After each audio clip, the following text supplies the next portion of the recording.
our main focus from Lagos.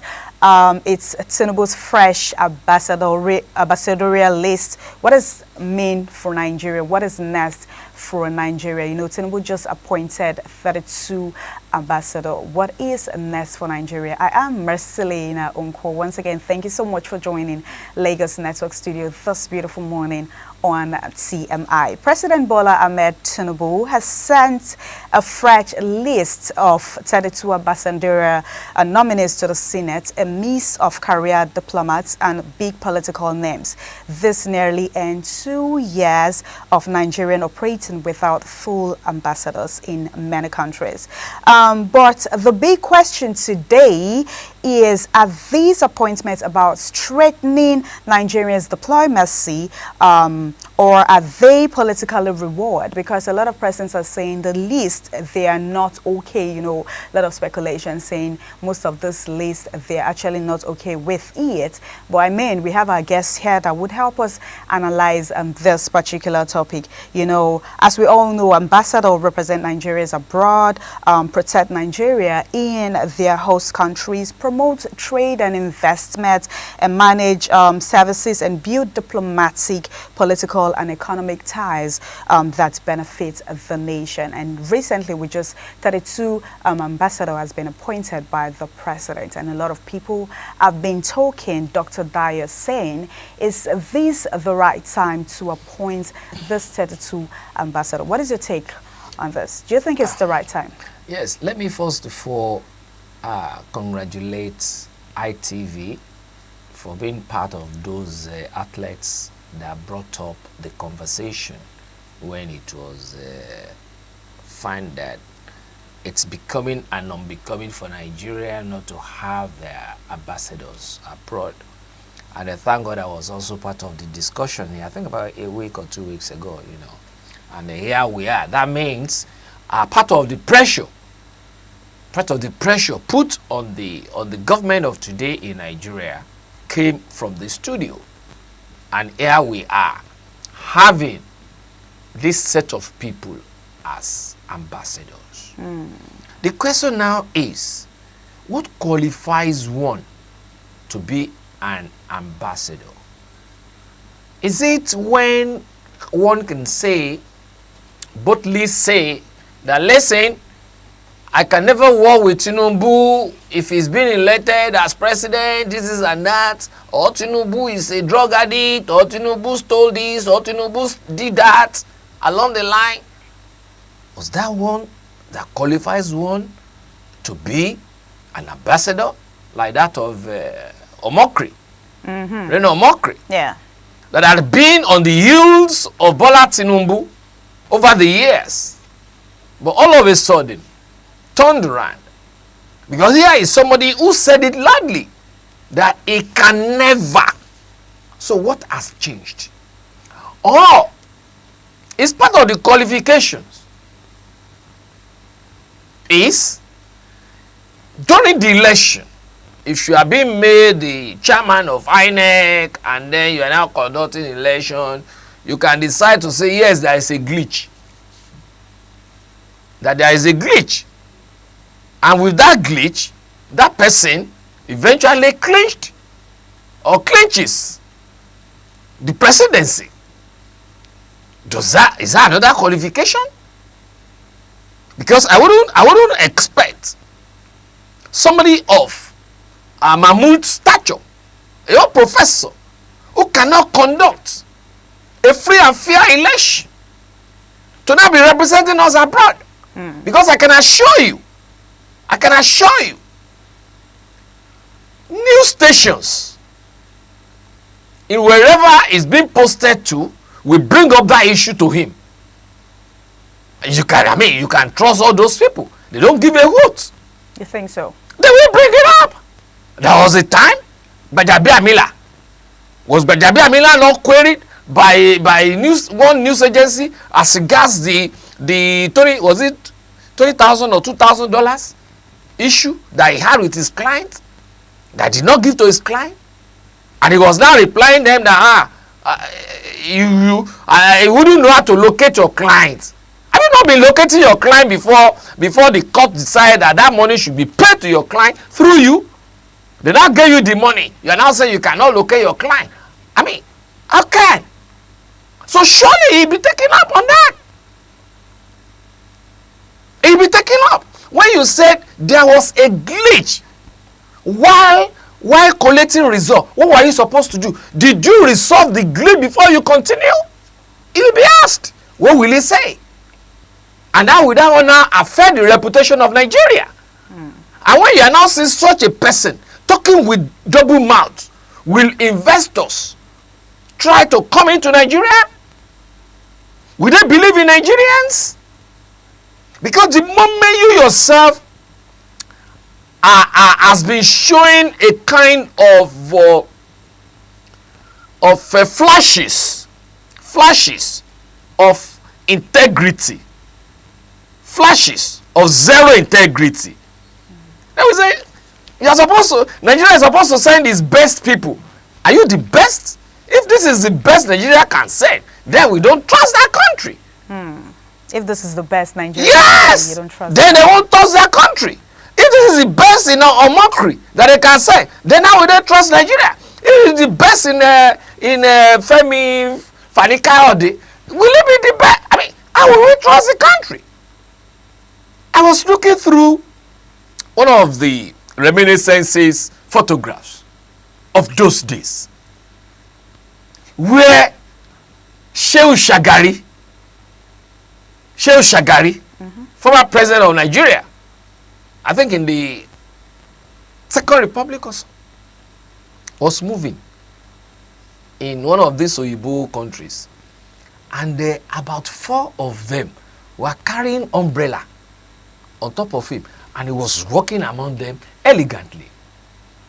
I could remember Gambari, Alhaji Gambari, when he was our permanent representative in the United Nations. When he's walking like this, you see every other person around him. Before they can take any decision, even in America of today, then, and UK, and France, Canada, before they can take any decision, they want to first of all feel what's going to be the reaction of Nigerian government. They always consult Nigeria. But where are we today? Where are we today? And this is set of people, the best set of people that we can send as ambassadors that will make the whole world to turn back that hand of clock to Nigeria of yore, whereby when Nigeria sneezes, everybody will catch cold. They're out there to represent Nigeria. Car. Okay, let's look at... After 2 years, these are the people you can come up with? Dr. Dayo. Dr. Dayo, let's look at it in terms of geopolitical representation, experience, and competence. How balanced do you think the list is? The thing is, unfortunately, I have never believed in federal character. I've always been a man of capacity and character. So even when I see names and all that, I don't want to look at where are you coming from. I don't give a hoot who rules Nigeria. Whether Hausa, Fulani, Igbo, Yoruba, or Ibibio. All I'm looking for is good governance. And a situation whereby anywhere I go in the whole world, they will respect me as a Nigerian. All right? I have seen a situation before that I traveled to the US through Baltimore, BWI airport. On a Sunday, I was traveling from UK to US on a Sunday. And because I was holding a green passport, I was asked to step aside. Although the officer that asked me to step aside, he regretted it that day. They regretted it at that airport that day because they knew one Dayo Kaode was passing through the airport that day. Because of my green passport. And it's not honestly their fault. Yeah, it It's is. because of the way our leaders have portrayed us outside. Look at us begging for money everywhere. But they know that our leaders are also keeping our money with them. So for me, I don't, whether the old ambassadors are from the north or from the south or from the east, it's none of my issue. I don't even look at that. I'm looking at the personality, the type of people, the kind of people that you are sending out to represent us. Are they our best? No, are they our best? Then why must you stay till this time? Till people started shouting before doing this. You can imagine. Immediately, I think, immediately we finished that discussion here. That very day, on this, the following day, he picked two people. Those two people, he picked, what's their name again? Then he sent one to the US, sent one to the UK. So you mean without pressure from inside and outside, you will have done it? So to me, it's appalling. Everything about this government, it's just. Dr. Dio, I mean, we talk about it has taken too long. I mean, it's almost 2 years, you know, without ambassadors in Nigeria. And now suddenly appoints 32. The president suddenly appoints 32. Now, would you say that does it restore confidence in Nigeria, or raise concern about the stability, consistency of our foreign policy? It has even removed the little confidence remaining. Because that's taking too long. Not only that, because of the array of personalities being pushed forward. People that are not really having complete or an integrity that can be vouched for. Integrity that Nigerians cannot vouch for. Tell me, who in Nigeria will vote for Femi Fani-Kayode? I won't vote for him. I won't vote for Omokri because I have been talking from two sides. Neither will I vouch for Mahmoud because of that glitch incident. I mean, okay, for instance, look at. Even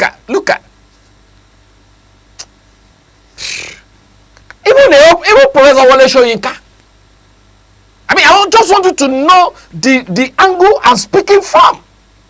I am somebody that I like people that are consistent. Listen, go and listen to most of my postulations on television, radio program for the past 10 years.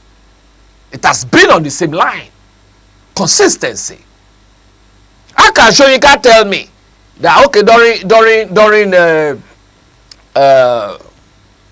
what's his name again? Good Lord Jonathan. He was saying, let us invite foreigners to come and assist us to fighting security. But now you are saying, no, we shouldn't. Because it's going to cause confusion within the polity. So these are the kind of people Nigeria is now bringing out. Not people with consistency. Not people with consistency. Check them out. All of them are on that list. Check them out. One way or the other, one time or the other, they have been saying, no, Tinubu, I cannot work with Tinubu. Tinubu cannot be the president. Tinubu is this, Tinubu is that, this is and that. But thereafter, what happened? When they became hungry, there are people that faces where the stomach is facing. So how will such people be respected? How will such people be respected? They can't. And when they are not being respected, tell me, what happens to the integrity of Nigeria in where they are representing us? So tell me, who will want to, because of them, bring businesses into Nigeria? with everything you've been saying, Dr. Dio, you're saying now that what I could relate to, that these new ambassadors, they cannot help restore confidence, because of course many critics argue that Nigeria's global image has weakened. So you do not think they can help restore confidence? The question is this: even the president himself, to what extent has he been able to build confidence within the Committee of Nations. To what extent? We all knew when he traveled to Dubai, to the Emirates. When he came back, he was saying something, and the Emirates turned back to say, no, we didn't say we didn't have this agreement with you. Isn't it? You remember? And in two, three other places like that. So the issue now is the way I see it, and why I never bothered myself when he was saying he was going to come up with this list. Birds of the same feather will always flock together, and that is what we are saying. Birds of the same feather will always flock together. An apple tree will never fall outside the tree. So that's the issue. These people will restore our national confidence in the outside world to be bringing businesses here. I doubt it. Looking at the insecurity level, Dr. Victor, looking at Dr. Dio. It's still Victor. I'm also Victor. Dr. Dio, Victor. Hi. Okay. Looking at the insecurity level in Nigeria currently, we've been seeing cases of kidnapping and banditry, ISWAP, and all of that, terrorism, and all of that. Do you think this ambassador will help? Do you think it is what we need currently in Nigeria, or would have just focused first more on insecurity? You see, I'm writing an article presently. The article should be out today or tomorrow, titled "The Leopard Gabbed Shepherd." Leopard gabbed shepherd. The jeopardy of the flock. The jeopardy of the flock.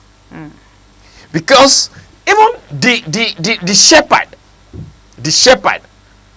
is supposed to be the one to be bleeding while guarding the flock against other carnivorous animals. But presently, we are seeing the flock bleeding, while the shepherd is becoming more affluent, and then exhibiting his profligacy on the flock. That's exactly what we are saying. Now, when you look at this insecurity of a thing, you're going to see that it's the people that are being affected, despite the trillions of naira being budgeted for security and the military every year. So where is that money going to? Imagine, I don't know whether you read the news that, I mean, the amount of money and all that are being given to retired generals. Okay, to retired generals. Look at that humongous amount of money. SUV, medicals, housing, allowances for domestic staff, traveling. Do you understand?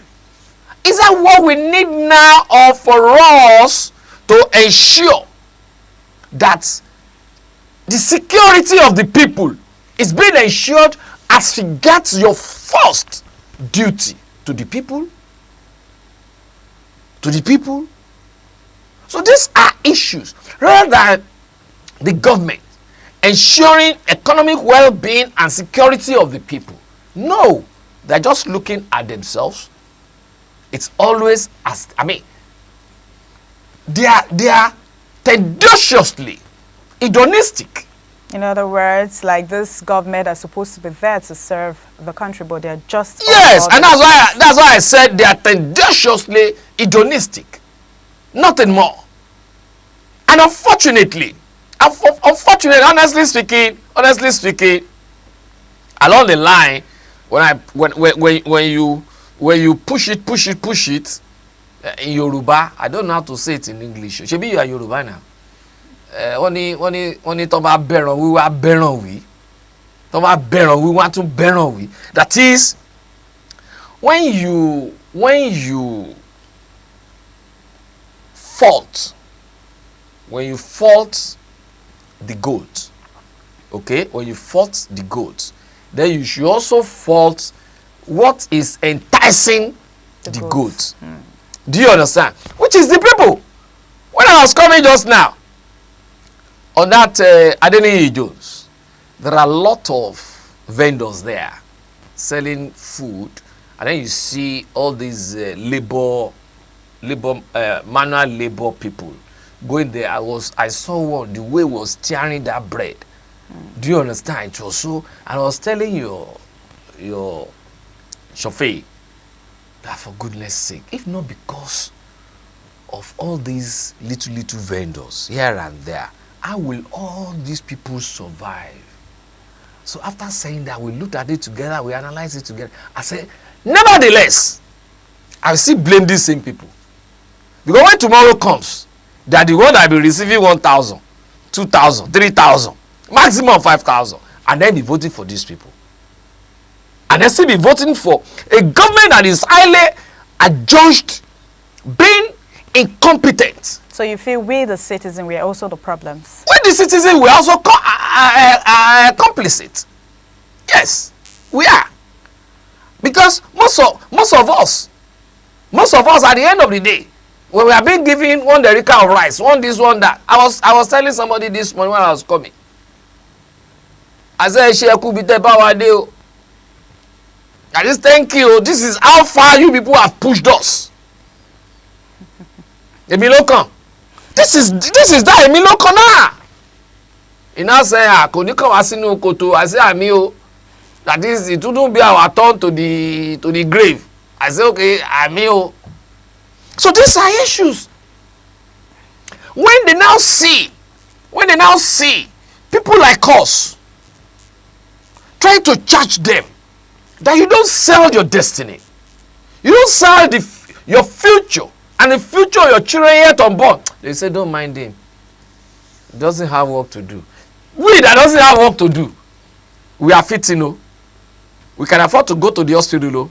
We live decently. We still buy fuel to our vehicles.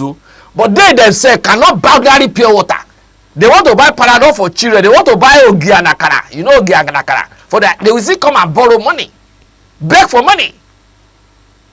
And here are same people suffering. Really suffering. That when tomorrow comes, they know that this is the person that caused your problem. For goodness sake. And they will still be instituting their children to come and replace them. Dr. Dayo. I mean, are you aware? Shebi, you are aware what happened in Agege local government election, whereby Mudashiru Obasa, they brought in somebody that they know is very sick, and then pushing Mudashiru Obasa's son to be the deputy. Why? Because people say you cannot push your son to come and ride us again, and then even before swearing in, I think the man died or he was incapacitated or whatever, and then the son is now this. Plus everything that we learned that you did in the assembly, in Lagos Assembly. I mean, I'm just giving this example because this is the most, closest example to our nose. Yeah, Dr. Dayo, looking at the list, do you see any political patronage at play? It is nothing more. How about the one that said glitch? That said there was glitch and he did not resolve the glitch before announcing the election, and then announced the election when people were sleeping. The result of the election, why people were sleeping. So why was he made? Why is he now being made? He has even destroyed the integrity of INEC. His appointment can be likened to the woman, the principal of Chibok girls. You remember, who was immediately appointed as a commissioner. You remember now? Who was immediately appointed as a commissioner? That principal of Chibok girls. I was those people that came out that time. I said, listen, legbe ton dolori omi nǹkan lulu fún lábẹ́ odò. That is, you know that insect that always dance on top of water. There is something underneath that we cannot see, drumming for it underneath the water. And then, did it not come out? At the end of the day, we all know what happened. How they were using USAID to fund all those things then. How some people went to hand meeting with Obama. I mean, did we hear it? All those things were crumbled at the house in America. Did you not hear it? So also, I'm telling you, this issue of glitch and the appointment of Mahmoud will still come out in future. But it's so unfortunate. You're concerned about Mahmoud. It's not like him. I'm only using them as an example. You know, they are the most visible example there. The most visible. I mean, Mahmoud, what's his name? Mokri, Fani Kayode. They are the most visible example there. Others, yes. There are still some that are, how do I put it now? Career diplomats. There are some that are career diplomats. Sure, you understand. But what's their percentage? What's their percentage? Infinitesimal. When you are talking about 20 to 80, will you recognize 20? You'll be talking about 80. And when you're not talking about that 80, which ones are more visible there? Which ones are more visible? That's why I'm a bit impressing on those three, because they are the most visible there. Okay, now that we already have those people, I mean, we have them already. What specific diplomatic gaps do you think they must address urgently? I mean, these new ambassadors. There is nothing they will address other than who pays the piper dictates the tune. Whatever the president asks them to say, what they will say. And there is nothing they will be doing other than number one, to ensure that they prop up the integrity of Tinubu towards 2027. So you think it's what the president asks them to say or do, that's what they will do? What will they do? There is nothing they can do outside whatever the president asks them to do. The person that appointed them there. Because surely we have seen all the signals that he is going for another relation in 2027. We have been seeing the big boss out there. Go to GRA, you will see the office, one big office there, at that GRA there. Okay? Thank you. And he has to now see how he can pop up his integrity, which people have been saying should be put into question. Thank you so so what much. are they going to be doing? Thank you so much, Dr. Daya. It's my pleasure. Thank you so much for helping us analyze this particular topic. You know, we saw that the president just appointed a 32 ambassador, and Nigerians are asking if this is the right time, I mean, to do this, looking at the insecurity level in the country. And of course, our guest here has helped us analyze this particular topic. Thank you so much once again, Dr. Daya, for coming. It's my all pleasure. right, Thanks for having me. Thank you all our beautiful viewers out there for joining our Lagos Network studio this morning on TMI. I am Marcelina Unkwobu.